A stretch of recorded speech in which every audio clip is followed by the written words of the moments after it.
To భక్తివం channel. ఈ వీడియోలో మన దేశంలోనే అతిపెద్ద శివలింగం ఉన్న దేవాలయం గురించి తెలుసుకుందామా? మన భారతదేశంలోని అతిపెద్ద శివలింగం తంజావూరులోని బృహదీశ్వర ఆలయంలోనే ఉన్నది. కానీ అంతకంటే పెద్ద శివలింగం ఉన్న మరో దేవాలయం మన దేశంలోనే ఉంది అని దాదాపు చాలామందికి తెలియదు.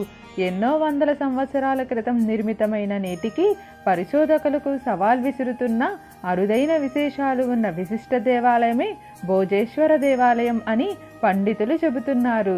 ఇంతకీ ఆ దేవాలయం ఎక్కడ ఉన్నది, దాని విశేషాలు ఏమిటో ఇప్పుడు తెలుసుకుందాం. ఆలయం మధ్యప్రదేశ్లోని రైసెన్ జిల్లాలో ఉంది. రాజస్థాన్ భోపాల్ నుంచి 30 కిలోమీటర్ల దూరంలో బేత్వా అంటే బేత్రావతి నదీ తీరంలోని భోజపురి గ్రామంలోని ఈ దేవాలయానికి 1000 సంవత్సరాల చరిత్ర ఉన్నది. క్రీస్తు శకం 1000 ప్రాంతంలో ఈ ప్రాంతాన్ని పాలించిన పరపరమైన వంశీయుడైన భోజరాజు ఈ దేవాలయాన్ని నిర్మించినట్లు చరిత్రలో ఉన్నది.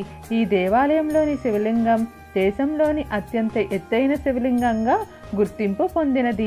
18 అడుగుల ఎత్తు, 7.5 అడుగుల చుట్టుకొలత ఉన్న ఈ లింగాన్ని ఒకే రాతిలో మలిచారు.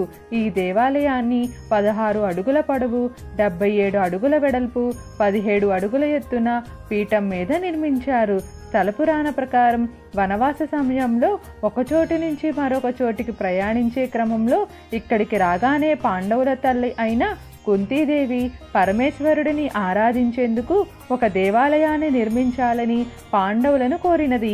దీనితో వారు ముందుగా ఇక్కడి భారీ శివలింగాన్ని ప్రతిష్ఠించిన తరువాత శివాలయాన్ని పూర్తి చేసే క్రమంలో అక్కడి నుంచి వేరే చోటుకి వెళ్ళిపోవాల్సి వచ్చిందని పురాణాలలో ఉన్నది. అందుకే ఈ శివలింగానికి శిఖరం ఉండదు. ఇక్కడ శివలింగాన్ని భారీ కాయుడైన భీముడు తన మోకాళ్లపై కూర్చొని ఈ శివలింగాన్ని అర్జించేవాడని పురాణాలలో ఉన్నది. మహాశివరాత్రికి ఇక్కడ పెద్ద వేడుక జరుగుతుంది. మీకు ఏమైనా సందేహాలు ఉంటే దయచేసి కామెంట్ సెక్షన్లో తెలియజేయండి. మీకు ఈ వీడియో నచ్చినట్లయితే లైక్ చేయండి, షేర్ చేయండి, అలానే సబ్స్క్రైబ్ కూడా చేసుకోండి.